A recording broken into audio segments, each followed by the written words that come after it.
Hello friends, ఈరోజు అయితే నేను తోటకూర రెసిపీని అయితే చూపించబోతున్నాను. సింపుల్ అండ్ ఈజీగా బ్యాచిలర్స్ కూడా చేసుకునే స్టైల్లో చూపిస్తున్నాను. ఇక్కడ నేనైతే 2 కట్టల తోటాకునైతే తీసుకున్నాను. ఈ తోటాకుని బాగా క్లీన్ చేసుకొని కట్ చేసి పెట్టుకోండి. ఒక పెద్ద సైజు ఆనియన్ అయితే ఇలాగా అడ్డంగా అయితే కట్ చేసి పెట్టుకోండి. ఒక 4 గ్రీన్ చిల్లీస్ని కట్ చేసుకోండి. మరీ బ్రౌనిష్ కలర్ రావాల్సిన అవసరం లేదు, జస్ట్ ఇలా మెత్తపడితే చాలు. ఆనియన్స్ ఇలా మెత్తపడ్డాక మనము నీట్గా వాష్ చేసి కట్ చేసి పెట్టుకున్న ఈ తోటాకుని అయితే వేసేసుకుందాము. ఇంకా ఇందులోకి కొంచెం 1 స్పూన్ అంటే 1 స్పూన్ సాల్ట్ని అయితే యాడ్ చేస్తాను. ఎందుకంటే ఆ తోటాకులో ఆల్రెడీ మనకి సాల్ట్ అనేది ఉంటుంది. ఏ ఆకుకూరలో అయినా కూడా సాల్ట్ అనేది ఉంటుంది. సో ఎక్కువ సాల్ట్ వేసేసుకున్నామంటే ఇంకా టేస్ట్ అయితే మారిపోతుంది, అస్సలు తినలేమన్నమాట. సో సాల్ట్ అయితే చూసి వేసుకోండి. ఇదిగోండి, నేను వాటర్ కూడా ఎక్కువ యాడ్ చేయట్లేదు. స్పినాచ్లో ఉన్న వాటరే మొత్తం కూడా రిలీజ్ అయ్యి స్పినాచ్ అయితే తోటాకు అయితే కుక్ అయిపోతుంది. సో మీకు కొంచెం లూజ్గా కావాలి అనుకుంటే ఒక హాఫ్ గ్లాస్ వాటర్ని అయితే యాడ్ చేసుకోండి. అంటే ఒక టీ కప్ అంతా వాటర్ని అయితే యాడ్ చేసుకోండి, ఎక్కువ యాడ్ చేయొద్దు, టేస్ట్ మారిపోతుంది. సో అవసరం లేదు, మేము డ్రైగానే తినేస్తాం అనుకునే వాళ్ళు ఈ వాటర్తోనే సిమ్లో పెట్టేసామంటే ఈ వాటర్తోనే కుక్ అయిపోతుంది అన్నమాట.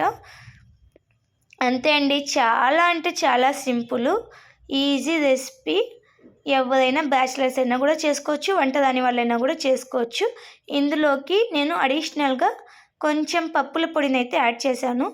అది మీకు ఆప్షనల్, మీకు వేసుకోవాలనిపిస్తే వేసుకోవచ్చు, వేసుకుంటే కొంచెం టేస్ట్ బాగుంటుందన్నమాట. నేనైతే యాడ్ చేసుకున్నాను.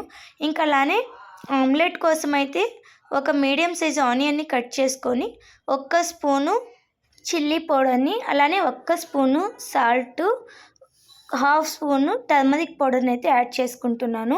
ఇందులోకి 2 ఎగ్స్ని వేసేసుకుంటున్నాను అనమాట. నేను 2 ఎగ్స్ కోసము ఈ క్వాంటిటీ చూపిస్తున్నాను. మీరు 3 ఎగ్స్ 4 ఎగ్స్ వేసేలాగైతే 1 స్పూన్ బదులు 2 spoons chilli powder, 2 spoons salt, 1 spoon turmeric పౌడర్ని అయితే వేసుకోవచ్చు. సో ఇక్కడ 2 ఎగ్స్ కోసము ఈ క్వాంటిటీని అయితే చూపిస్తున్నాను. దీన్ని ఇలాగ బాగా కలిపేయండి. ఇలాగ కలిపేసామంటే సాల్ట్, చిల్లీ పౌడర్ అంతా కూడా మిక్స్ అయిపోతుంది.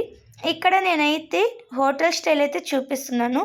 హోటల్లో అయితే ఇలాగే చేస్తాను అనమాట. హోమ్ స్టైల్ ఇంట్లో చేసుకునే విధమైతే నెక్స్ట్ బ్లాగ్లో అయితే చూపిస్తాను. ప్యాన్ మీద కొంచెం 1 స్పూన్ ఆయిల్ వేసి ఇలాగ ప్యాన్ అంతా స్ప్రెడ్ చేసామంటే ఆమ్లెట్ అనేది మనకి చాలా సింపుల్గా ఈజీగా అయితే వచ్చేస్తుంది.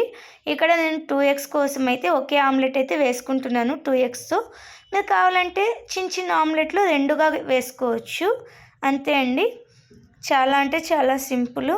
ఇంకా అలానే కొంచెం ఆయిల్ని అయితే ఇలాగ చుట్టూ వేసుకోండి.